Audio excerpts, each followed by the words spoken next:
காவல்துறையால் கைது செய்யப்பட்ட அஜித்குமார் 24 மணி நேரத்துக்குள் நீதிபதி முன்பாக ஏன் ஆஜர்படுத்தப்படவில்லை என பாஜக மாநில தலைவர் நயினா நாகேந்திரன் கேள்வி எழுப்பியுள்ளதை அண்மை செய்தியாக பார்த்துக் கொண்டிருக்கின்றோம். சிவகங்கை மாவட்டத்தில் விசாரணைக்காக அழைத்துச் செல்லப்பட்ட இளைஞர் அடித்து கொலை செய்யப்பட்ட நிலையில் தற்பொழுது அவரை 24 மணி நேரத்திற்குள்ளாக ஏன் நீதிபதி முன்பாக ஆஜர்படுத்தவில்லை என பாஜக மாநில தலைவர் நயினா நாகேந்திரன் கேள்வி எழுப்பியுள்ளார். கூடுதல் விவரண செய்தியாளர் நந்தினி வழங்க கேட்கலாம். நந்தினி, தற்பொழுது காவல் விசாரணையின் போது இளைஞர் உயிரிழப்பு தொடர்பாக பாஜக மாநில தலைவர் நயினா நாகேந்திரன் கேள்வி எழுப்பியுள்ளார். இது குறித்தான கூடுதல் விவரங்களை பதிவு செய்யலாம்.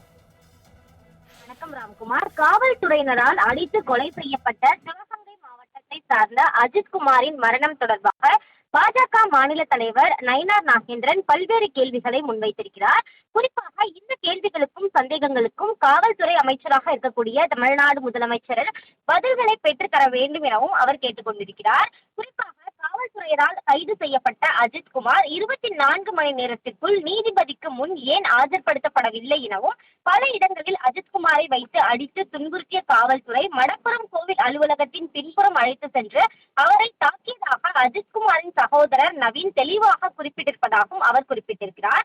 இந்து சமய அறநிலையத்துறை கட்டுப்பாட்டில் இருக்கும் ஒரு கோவிலில் இருந்து விசாரணை என்ற பெயரில் முறையாக கைது செய்யப்படாத ஒருவரை காவல்துறை அழைத்து செல்ல அனுமதி வழங்கியது யார் என அவர் கேள்வி எழுப்பியதோடு, விரைந்து தனிப்படை அமைத்து அஜித்குமாரை விசாரித்து உண்மையை வரவழைக்க மாவட்ட எஸ்பி ஆஜிஷ் ராவத் வாயிலாக நகையை பறிகொடுத்தவர்களுக்கும் நெருக்கமாக இருக்கும் தலைமைச் செயலகத்தில் பணிபுரியும் ஒருவர் அழுத்தம் கொடுத்ததாக கூறப்படுகிறது. இது உண்மையா எனவும், உண்மையெனில் யார் அவர் மீது என்ன நடவடிக்கை எடுக்கப்பட்டது எனவும் கேள்வி எழுப்பியிருக்கிறார். அது மட்டுமல்லாமல் இரும்பு கம்பியால் சரமாரியாக அடிக்கப்பட்டு மிளகாய் பொடி கலந்த தண்ணீரை குடிக்க செய்து துன்புறுத்தப்பட்ட அஜித்குமார் மயங்கி விழுந்த பின் உடனடியாக மருத்துவமனைக்கு அழைத்து செல்லப்படாமல் 4 மணி நேரம் போலீஸ் டெம்போ வேனில் பூட்டி வைக்கப்பட்டது ஏன் என கேள்வி எழுப்பியதோடு, கட்டுக்கதைகளை புனையவும் காவல்துறையினருக்கு தேவைப்பட்ட அவகாசம் தான் அந்த 4 மணி நேரமா எனவும் அவர் கேட்டுக்கொண்டிருக்கிறார். மேலும் அஜித்குமாரை சடலமாக காவல்துறையினர் பரிசோதனைக்கு ஒப்படைத்தார்கள் என்பது உண்மையா என கேள்வி எழுப்பிய அவர், அஜித்குமாரின் மரணத்திற்கு காரணமாக இருந்தவர்கள் மீது கொலை வழக்கு இப்போது வரையில் ஏன் பதியவில்லை, ஏன் கைது செய்யப்படவில்லை எனவும் கேட்டுக்கொண்டிருக்கிறார்.